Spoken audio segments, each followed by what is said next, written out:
duuliye Axmed Maxamed Xasan oo Axmed Dheere ku magac dheer ayaa waxa uu kamid ahaan jiray duuliyayaashii ciidamadii cirka ee Soomaaliya gaar ahaan waqtigii dagaaladii 88 waqooyiga Soomaaliya. halkaas ayaa isaga diyaaradiisa loo diray si uu magaalada Hargeysa u duqeeyo hase ahaatee intuu dhaafay ayuu diyaaradii wuxuu la galay dalka Jamhuuriyadda Djibouti. bari dhaweed ayuu Hargeysa tagay duuliye Axmed halkaasoo si wanaagsan loogu soo dhaweeyay. intii uu Hargeysa joogay ayaa waxa la kulmay oo wareystay wariyaha BBC-da Axmed Saciid Cigo oo weydiiyay bal inuu uga warramo sidii wax u dhaceen 20 sano ka hor iyo go'aankii barigaasi u qaatay. waxay heeday markii ay soo galeen xoogagii SNM-ta oo xilligaas heshiis oo jiray dhexmaray Ethiopia iyo Soomaaliya wadanka Djibouti uu ku dhexmaray in markaasi la joojiyo hadba jabhadaynta ama yani iska soo horjeedka markaana jabhadii SNM-ta waxay soo gashay Hargeysa dagaalkuna halkaas ay ka bilowday. anagu waxaan ciidanka cirka qaybteena aniga waxaan joogay saldhigga Balidoogle waxa yani halkayga soo horeeyay diyaarado oo 19 ah iyo diyaarado kale Hunter ah oo laga kala keenay labada saldhig Balidoogle iyo Baydhabo. waxa yani dagaalku muddo socday inta aanan imaan halkan ka hor waxaana loo soo diray anaga oo MiG 17 ah xoojin markaas aan xoojinaynay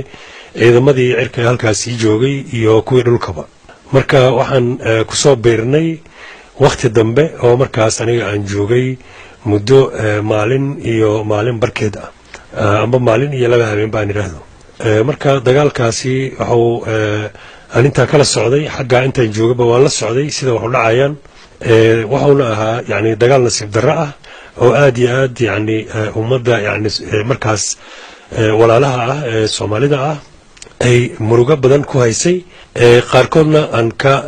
kala hadli jiray hadba sida markaas suuragalka ay u tahay inay ka qayb qaataan iyagoo ciidamadii xoogga dalka Soomaaliya ah inay dagaal dalkoodii ama dadkoodii ay ku qaadaan oo markaas dadkii ay daafici lahaayeen ay markaas ay laftigoodii dagaal ku qaadaan. waxayna yani aad iyo aad qaarkood uga xumaayeen qaar kalena hadii way markaas sababa ay markaas sheegayeen. marka xilligaasi aad ku soo biirteen diyaaradaha MiG 17ka mid kamid adigu aad waday markaasi waqtigee bay ahayd? waxaynu ogeyn in 1988 bishii May ay dhamaadkeedii halkan dagaalada ay ka qarxeen. waxaan ku soo biirnay 1988 bishii July aan filayo 10kii July inay ahayd. markaasna waxaan ka soo kicitanay magaalada Muqdisho anagoo markaas gaalkacyo dalka qaadanay kadibna waxaan nimid Hargeysa. maalin ayaan joogay marka habeenka waan hoyday maalintii baan joognay. maalintaas waxaa jiray adiga diyaar garow oo markaas loo diyaar garoobayo bambooyinkii iyo qalabkii kale. waxaa maalintaas iyadana sidoo kale aniga diyaaradeeda aan fariisiyay oo markaas aheeday cilado iyo inay jiraan. markaana maalintii dambe waxaa loo diyaar garoobay duqeyntii iyo dagaalkii waana maalintaas aan qiyaasayo inay ahayd 13kii amba 12kii aan iraahdee in aan markaas ka tagay bishii July 88kii bishii July 88kii marka imisa diyaaradood baa heedeen MiG 17 ku soo biiray diyaaradihii hore ee MiG 19 iyo kuwii Hunterka ee iyagana Baydhabo laga keenay halkan joogay markaas aad Hargeysa. qiyaastii waxaa halka sii joogay ilaa isku dar adiga maxay 10 diyaaradood oo Hunter iyo iskugu jiray iyo 19 anaga oo 17 oo laba ahna waa ku soo biirnay xilligaas iyo taariikhdaas soo sheegay. markaasna hadee waxa weeye anaga waxaa markaas hawsheenu aheeday kulli magaalada gudaheeda sida loo soo sheegay markaasina magaalada duqeyna ka geysano taasoo markaasba aniga Axmed ahaan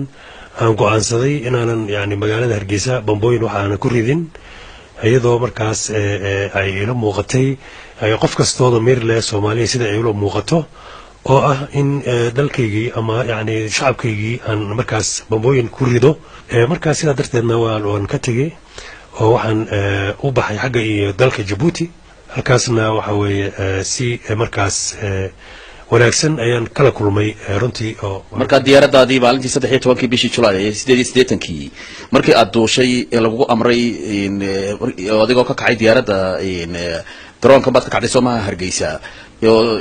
magaalada aad markaa aad duqeynaysay ayaa dabeetana Djibouti aad diyaaradii u duulisay. garoonka Hargeysa ayaan ka kacnay annagoo laba diyaaradood markaas waxda waxaan markaasna ahaa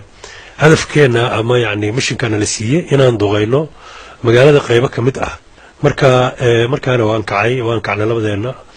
marka waxaan toos u qaatay jihadii Djibouti oo marka horeba ku tala galay waxaan sii riday bambooyinkii oo aan qarxaynin xagga magaalada dibadeeda markaana waxaan sii watay safarkii xagga Djibouti oo markaas aan ku gaaray xeebta Djibouti anoo markaas ka gudbay magaalada Djibouti cimilada oo markaas xumeed soo noqodkiina shidaalkii ayaa iga dhamaaday soo gabaabsi ayaan waxaan ku degay degid oo markaas force landing la yiraahdo waxa way maaragtay degid aan markaa hadba meel loogu tala galanayn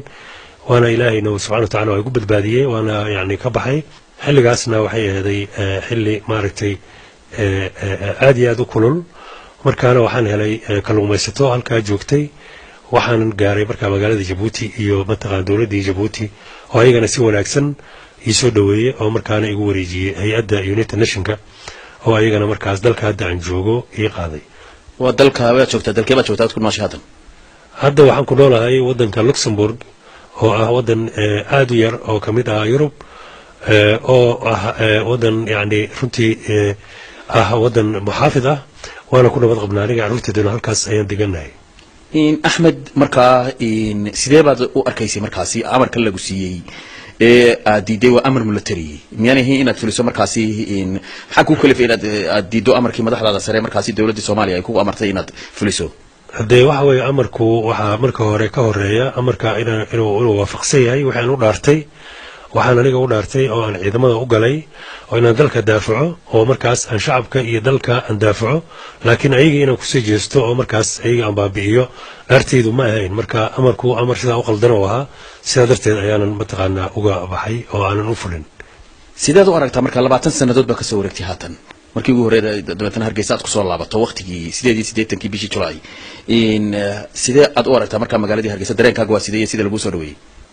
magaalada waxaan u arkaa yani nolol iyo nabad wanaagsan ka arkaa iyo mataqaana waxaan marna aanan filaynin waqtiga aan ka tagay oo burburkii iyo waqtiga hadda la joogo oo ah yani waqti yani nabad iyo wanaag iyo nolol aan ka arko dadka yani marka kale su'aasha kale dadka si soo dhaweeyeen waa si aad iyo aad u sareysa iyo mataqaana soo dhaweyn diiran oo walaaltinimo iyo mataqaana jacayl iyo waxaan sifay karin amarnaba waana ku mahadsan yihiin walaalay markaad eegto haatan 20 sano ka bacdi Hargeysa diyaaraddu intii ka kacday bay duqeynaysaa iyada haatan Muqdisho hadii aad aragto adigu saadii sheegtay Muqdisho aad wax ku soo baratay oo aad ku soo barbaartay oo waad ogtay waxa ka socda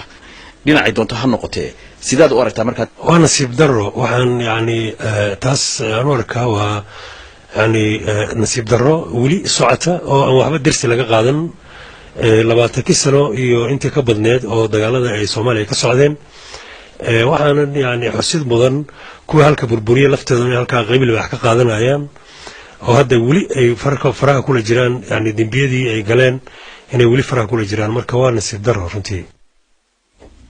duuliye Axmed Maxamed Xasan oo magaalada Hargeysa ugu waramaya wariyaha BBC Axmed Saciid Ege